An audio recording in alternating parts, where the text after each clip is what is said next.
ज़कात निकालने से पहले 5 चीज़ों का जानना ज़रूरी है। नंबर 1 कि ज़कात किस पर फ़र्ज़ होती है। इसका जवाब कि मुसलमान हो, आकिल हो, बालिग हो और मालिक निसाब हो।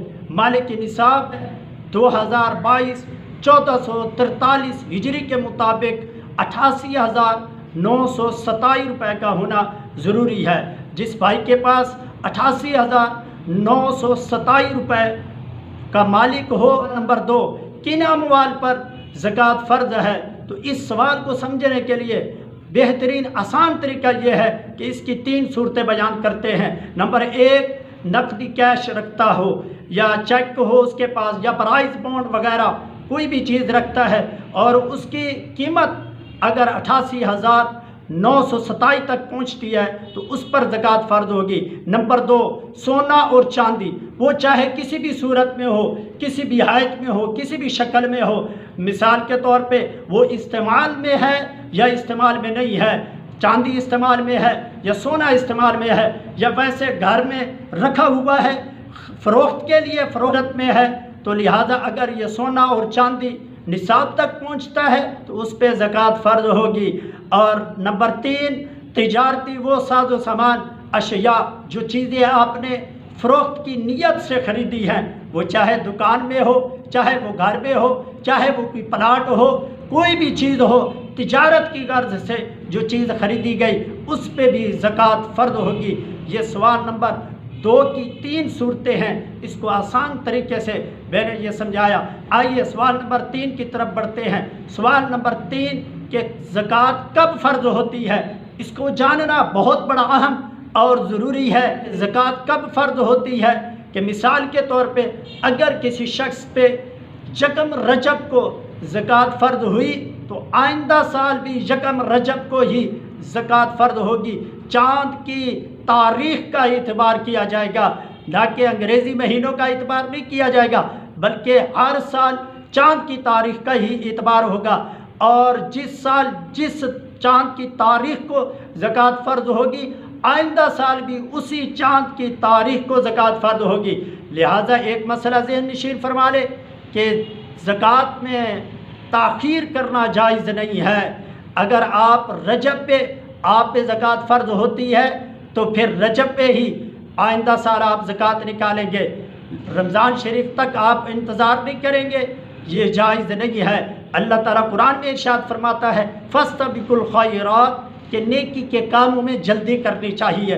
इसमें ताख़ीर का हुक्म नहीं है बल्कि ताजील का हुक्म है। अगर यहाँ एक मसला ज़हन नशीन फरमा ले, अगर कोई शख्स ये चाहता हो कि मैं रमज़ान शरीफ के महीने में ज़कात को निकालूं ताकि मुझे ढेरों नेकियां मिले, ज़्यादा से ज़्यादा सवाब मिले, तो फिर आप रमज़ान में भी निकाल सकते हैं। लेकिन उसका तरीका ये होगा कि आइंदा साल की ज़कात आप इस रमज़ान में निकालेंगे, लेकिन इस पिछले गुज़श्ता साल की ज़कात आप आगे वाले रमज़ान में नहीं निकालेंगे।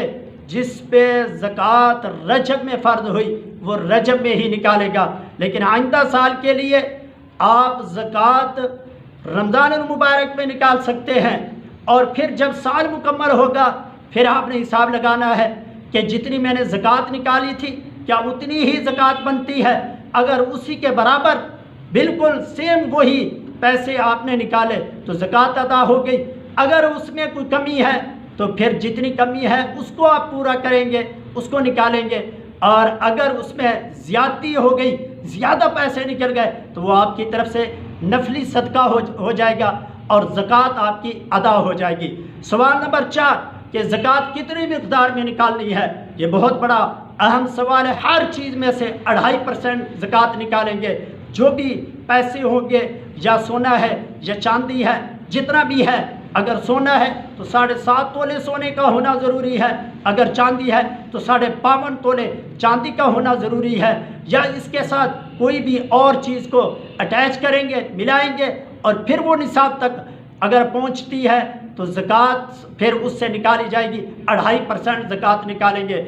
मिसाल के तौर पे अगर कोई शख्स दोस्त भाई 1 लाख रुपया रखता है तो 1 लाख में से 2500 रुपया ज़कात निकालना उसके लिए ज़रूरी होगा। ज़कात निकालने का एक यहाँ पर बेहतरीन आसान तरीका मैं अर्ज़ कर दूँ जितनी भी आपके पास कीमत है उसको आपने जमा करनी है। जमा करने के बाद 40 के अदद पे उसको तकसीम करना है, और 40 के अदद पे तकसीम करने के बाद जो भी जवाब आएगा वो आपकी ज़कात होगी, उसको आपने अदा कर देना है। ये बेहतरीन तरीका, आसान तरीका है ज़कात निकालने का। हर आदमी ये इस तरीके से अपनी ज़कात का अंदाज़ा वो लगा सकता है कि उसको कितनी ज़कात निकालनी चाहिए। आए सवाल नंबर 5 की तरफ बढ़ते हैं। जवाब ये है कि किसको ज़कात देनी है। बहुत बड़ा अहम सवाल है। अल्लाह ताला ने कुरान मजीद सूरह तौबा के अंदर अल्लाह ताला ने इसका जिक्र फरमाया, इन्नमस सदक़ातु लिल फुक़राई के अंदर 8 लोगों का अल्लाह ने जिक्र फरमाया है कि आप उनको दे सकते हैं जो फ़ुक़रा हो, यतीम हो, जो मुस्तहिक हो। आपने सबसे पहले ये देखना है कि आपके रिश्तेदारों में कोई ऐसा मुस्तहिक है जो ज़कात लेने का हक़ रखता हो, तो उसको आप ज़कात देंगे। हाँ, यहाँ एक और मसला ज़हन नशीन कर लें।